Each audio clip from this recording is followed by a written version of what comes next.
దశయోజన విస్తారో బభూవ హనుమాంస్తదా తం దృష్ట్వా మేఘ సంకాశం దశయోజనమాయతం చకార సురసాప్యాస్యం వింశతియోజనమాయతం తాం దృష్ట్వా విస్తృతాస్యాం తు వాయుపుత్రః సుబుద్ధిమాన్ హనుమాంస్తు తతః క్రుద్ధః త్రింశతియోజనమాయతః చకార సురసావక్త్రం చత్వారింశత్తథోచ్ఛ్రితం బభూవ హనుమాన్ వీరః పంచాశద్యోజనోచ్ఛ్రితః చకార సురసావక్త్రం షష్ఠియోజనమాయతం తథైవ హనుమాన్ వీరః సప్తతియోజనోచ్ఛ్రితః చకార సురసావక్త్రం ఆశీతియోజనాయతం హనుమానచల ప్రఖ్యో నవతియోజనోచ్ఛ్రితః చకార సురసావక్త్రం శతయోజనమాయతం తద్దృష్ట్వా వ్యాదితం త్వాస్యం వాయుపుత్రః సుబుద్ధిమాన్ దీర్ఘజిహ్వం సురసయా సుఘోరం నరకోపమం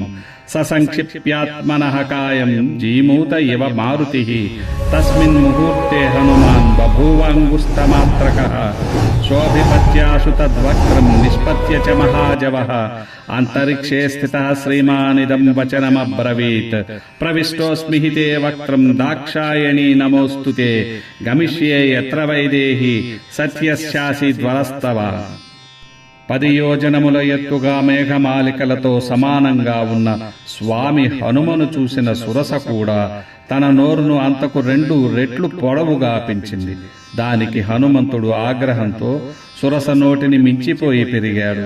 సురస మళ్లీ తన నోరు మరింత ఎత్తు పెంచగా వీరుడైన హనుమంతుడు అంతకన్నా ఎత్తు పెరిగాడు. ఈ విధంగా ఒకరిని మించి ఒకరు శరీరాలు పెంచుకుంటూ ఒక స్థాయిలో సురస తన ముఖము 100 యోజనాల ఎత్తుగా తెరిచింది. అప్పుడు మహాబుద్ధిశాలి అయిన హనుమంతుడు అతి పొడవైన నాలుకతో చాలా భయంకరంగా నరక సమానంగా ఉన్న సురస చాపిన నోరు చూసి ముహూర్త కాలంలో తన దేహాన్ని చిన్నదిగా చేసుకుని బొటనవేలు సమానమైన ఆకారము కలవాడై మహావేగముతో ఆమె నోటిలోనికి ప్రవేశించి ఆమె నోరు మూసేలోగా వెంటనే బయటకు వచ్చి ఆకాశంలో నిలిచి, ఓ దక్ష ప్రజాపతి కుమార్తెవైన సురస, నీ కోరిక ప్రకారము నీ నోటిలో ప్రవేశించాను. నీకు నమస్కారము. ఇక సీతమ్మ ఉన్న ప్రదేశానికి వెళుతున్నాను.